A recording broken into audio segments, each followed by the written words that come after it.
Pinapayo ni mama mo sa'yo, syempre ganun din ako. Higit sa lahat, syempre, ako bilang ina ng church, sa lahat ng mga KKBs na narito, no? Sa lahat ng mga kasama namin sa church, na tunay na kasama namin sa church, isa lang yung ninanasa ko, at isa lang yung ikalulugod ko, ikatutuwa ng aking puso sa Panginoon kapag nakita ko kayo na talagang ipinamumuhay ninyo ang salita ng Diyos. Hindi nasasayang yung mga itinuturo natin sa inyo, yung mga sermon. Hindi kayo nagtetengang kawali, no, na para bang pasok dito sa unang tenga, labas sa kabila. Siyempre maganda at napakainam tingnan tayo na kumbaga sa magulang, ang hindi nyo kasi pagsunod at pagpapasakop sa magulang ay nangangahulugan nyo na kawalan ng respeto. Kaya sa akin, sana Ivy, kung ano sinabi nila ate mo, no, ni mama mo, tsaka na ilang mga kaibigan mo, magpakalago ka at magpakatatag ka sa Panginoon, At gusto kong makita ka na maging ganap na karapat-dapat sa Panginoon. Yun lamang po, at tinatawagan ko na, sige po ang mama at saka po ang father niya. Sama-sama po kayo dito sa harapan, mga kapatid. At pray po natin kayo isang pamilya. At alam po namin, Panginoon, na ito po, O Lord, ay naway may matanim sa puso niya. At Panginoon, O Lord, ito po ay kanya i-treasure sa buhay niya. Higit sa lahat, O Diyos, ang walang sawang suporta ng kanyang mga magulang, ang kanyang papa, ang kanyang mama, ang kanyang mga ate, na naririto ngayon, O Diyos, at mga kapatid na masakabata sa kanya. Hayaan mo po ang mga pamilya ito, Panginoon, O Diyos, aming dalangin, O Father God, na mula po kay Aiza, Panginoon, na siya pong pinagmulan at pinagsimulan ng pagkakilala sa iyo.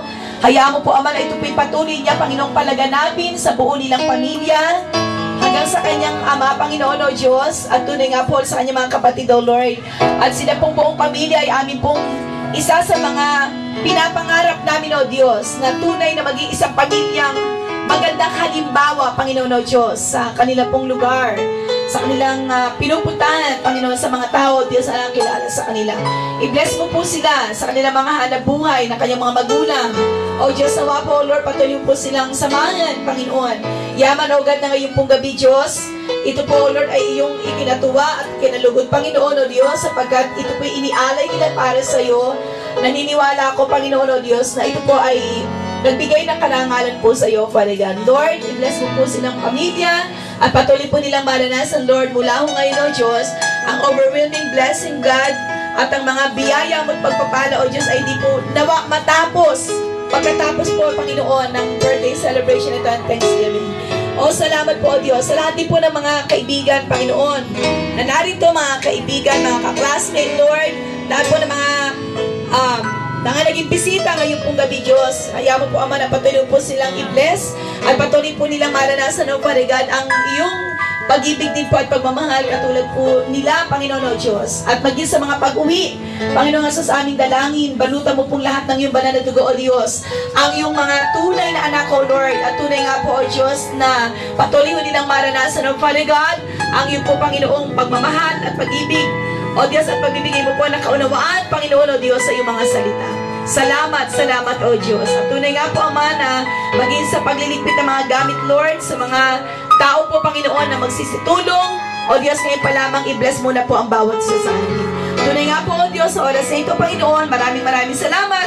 Bagamat masyado po itong ginabi, O Diyos, pero naniniwala po ako, Lord, na Ikaw, Diyos, ang patuloy na magdadala sa aming mga tahanan ng bawat anak mo na narito, O Diyos. Salamat, Panginoong Jesus, po kami sa madalangin. Sa pangalan po na aming Panginoon Jesus, ang lahat po ay magsabi ng Amen.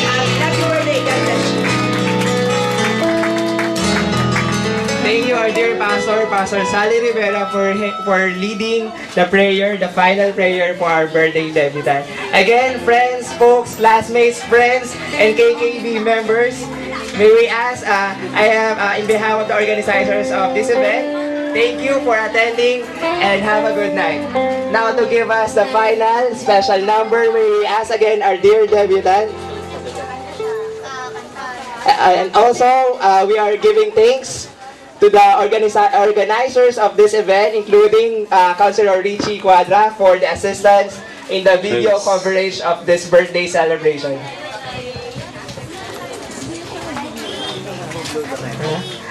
And now, nakalimutan natin i-date si Ivy para i-blow ang kanyang birthday cake. Ngayon, and now to blow her birthday cake. Alright, so Ivy will now finally blow her birthday cake. So may... Lord, dahil yun nga, hindi ko talaga i-expect tong event na to kasi di ba, kung mapapansin natin kanina, umulan. Pero nung after namin mag-pray nila Ate, huminto talaga yung ulan. Kaya napakabuti talaga ng Lord kasi hindi niya sa akin pinagka itong pagkakataon to na may share ko sa inyo tong birthday ko dahil yun nga, hindi na ako bata. Kaya Lord, kayo na bahala sa akin. Yun, sa mga tao na kahit gabi na nandiyan pa rin, salamat dahil ngayon ko napatunayan na marami pala talaga nagmamahal sa akin. Salamat! And ang Lord ang bahala sa inyo. We love you, Ivy, and happy birthday again. There you have it, folks. KKBs. Okay, salamat sa lahat ng efforts in behalf of Villaruel family and the rest of the organizers of this event. Thank you and good night. Thank you.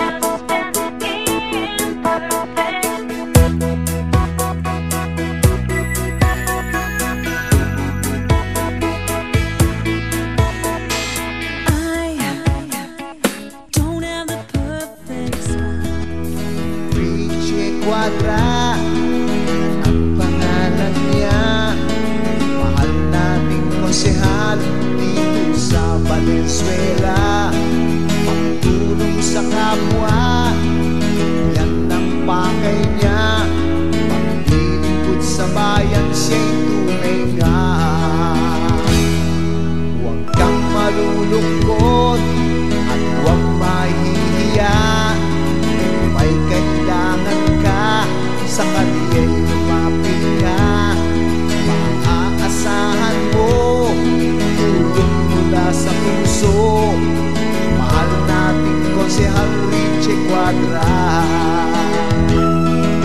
Mahirap ka man o mayaman, pagtingin niya sa ating pantay-pantay. Madaling lapitan, sadyain mo lamang Konsehal Richie Cuadra sa lungsod ng Valenzuela.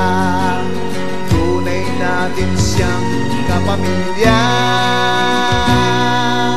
Tayo na mga kapamilya, magmahalan tayo't magkaisa. Magkakagalit, magkasunduran, sila-silang pamilya'y magpupunan. Igalang ang bawat isa, sa Diyos ay sumamba.